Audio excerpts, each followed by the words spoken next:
Assalamualaikum Ananda. Oke, alhamdulillah kita kembali bersama melalui voice note ini. Pesan ini Ustazah akan sharing di pertemuan kedua. Tema kita untuk yang kedua ini adalah eksplorasi bakat secara mandiri. Nah, eksplorasi merupakan tahapan alamiah yang harus dilalui oleh siswa. Dengan memberikan kebebasan bereksplorasi, siswa dapat mencoba berbagai macam hal positif. Bakat tidak sama dengan kecerdasan loh. Bakat lebih mengacu pada motorik maupun keterampilan yang ditampilkan oleh anak. Dengan kata lain, bakat bisa terlihat oleh orang lain. Cara yang dilakukan adalah terus-menerus mengasah bakat melalui latihan. Bakat tidak akan berkembang bila tak ada penguat, sehingga kemudian hilang.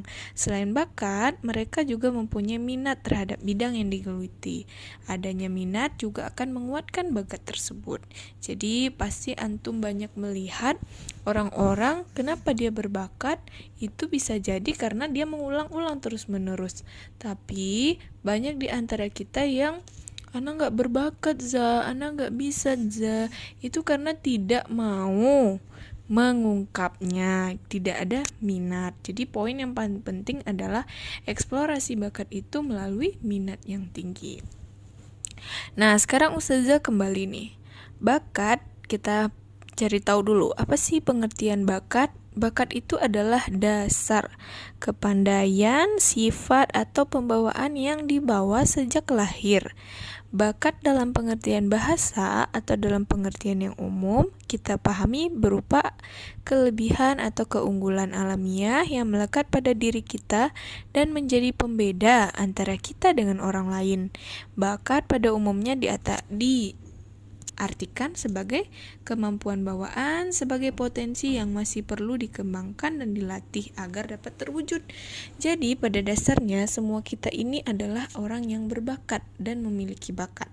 Cuman jika tidak diasah dan digali, maka potensi itu tidak muncul. Oke, banyak itu ya. Bakat ini disebut kemampuan atau disebut juga ability. Nah, ada beberapa macam tuh. Yang pertama ada acting ability. Nah, acting, jadi banyak artis, aktor itu bisa acting karena memang dia berbakat dalam bidang gerakan. Yang kedua, adventurousness, kepetualangan. Jadi orang-orang yang hobi petualang itu juga suatu kemampuan, hingga akhirnya dia awalnya suka pramuka, jelajah alam, dan lain sebagainya. Lanjut, aesthetic perceptiveness, estetika. Nah, lanjut artistic talent. Nah, artistik ini yang bisa art gitu, gambar, melukis, seni, dan sebagainya.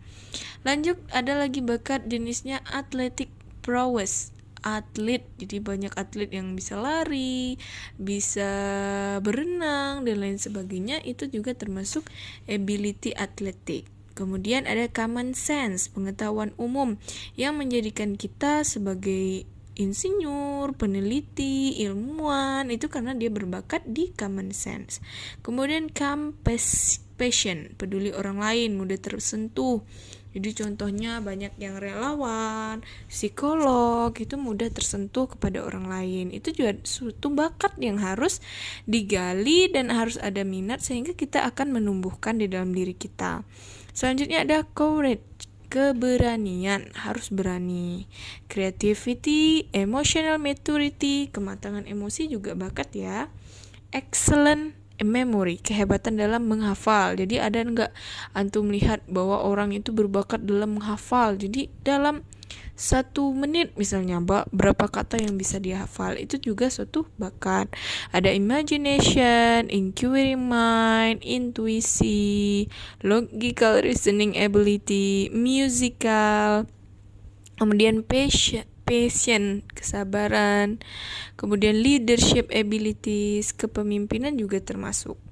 persistence, ketangguhan, cycle coordination, kerapian fisik, disiplin diri, sense of humor, naluri melucu. Nah, banyak yang kita lihat kan seperti komika, pelawak, itu sebenarnya dia bakat di bidang itu.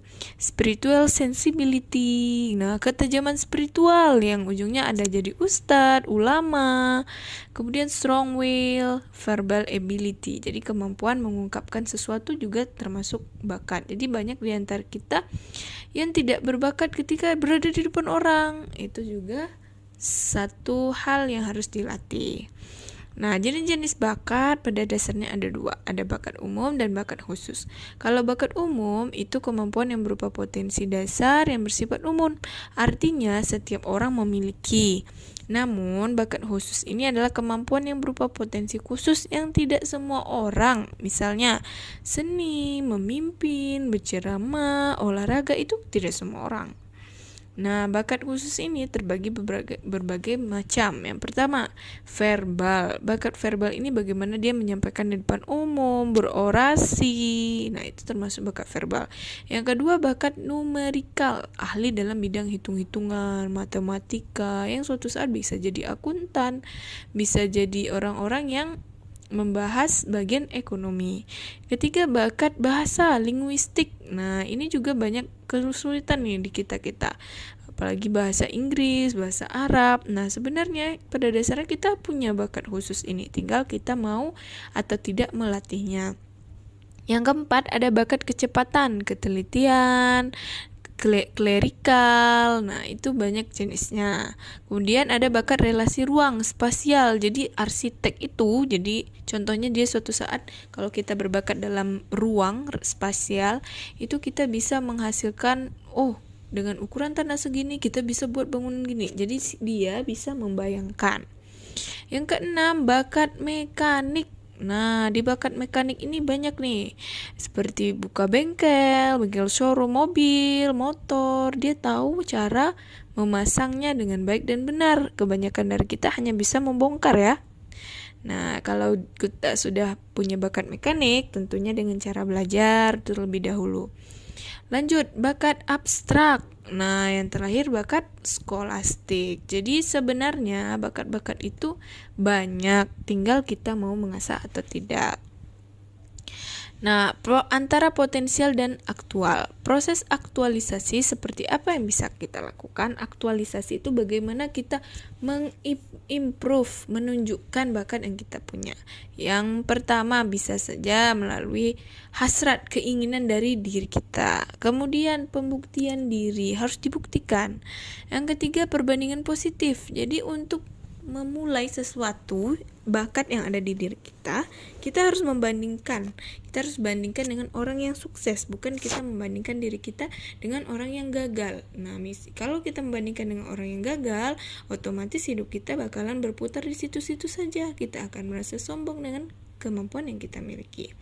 Yang keempat, pengasahan. Jadi walaupun kita sudah selesai, otomatis kita pasti perlu latihan, itu namanya pengasahan. Nah, kalau tidak dilatih bakat itu, insya Allah dia akan terkubur dan bahkan saja bisa hilang. Yang terakhir, penempatan atau penyaluran. Jadi banyak juga orang yang punya bakat tapi bingung menyalurkannya seperti apa ataupun penempatannya seperti apa. Jadi makanya ada salah satu caranya bisa jadi melalui tes psikologi, kemudian tes bakat minat, yang itu tujuannya untuk mengarahkan, menyalurkan antum bakatnya sesuai dengan yang diminati. Nah, itu penjelasan tentang bagaimana menggali potensi diri yang ada di diri kita melalui penggalian bakat. Ingat, kita semua punya bakat di dalam hidup ini. Allah menciptakan kita itu adalah manusia yang sempurna, yang memiliki kemampuan, akal, dibekali oleh semua hal dari semua penciptaan yang Allah ciptakan. Yang paling sempurna adalah manusia. Jadi mustahil jika kita mengatakan ketika kita gagal dalam satu hal, kita langsung bilang, anak Ana memang begini, Ana tidak berbakat. Tidak seperti itu. Semua manusia pada dasarnya punya bakatnya, bakat umum dan bakat khusus.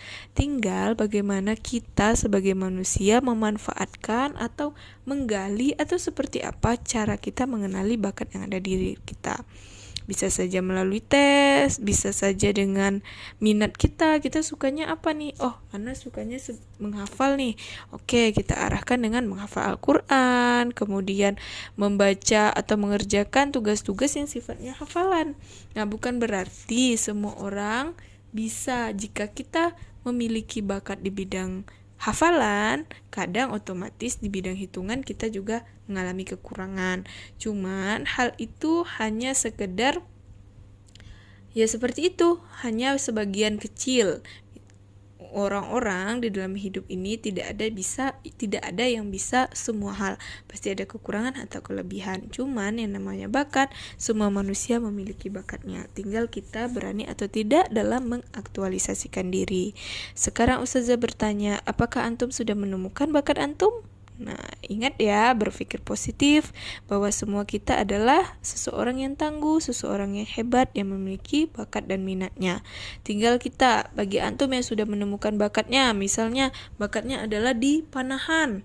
Oke, silahkan berlatih, silahkan cari penyalurannya, ikut klub, ikut lomba dan sebagainya. Jangan kita hanya diam, duduk, fokus hanya mengerjakan sesuatu hal yang kadang kita sendiri bingung untuk mengerjakannya.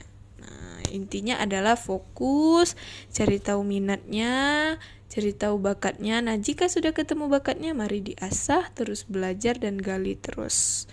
Oke Ananda, sekarang itu saja dari Ustazah mengenai awal tema kita yang kedua, yakni bagaimana menggali eksplorasi bakat dan minat secara mandiri.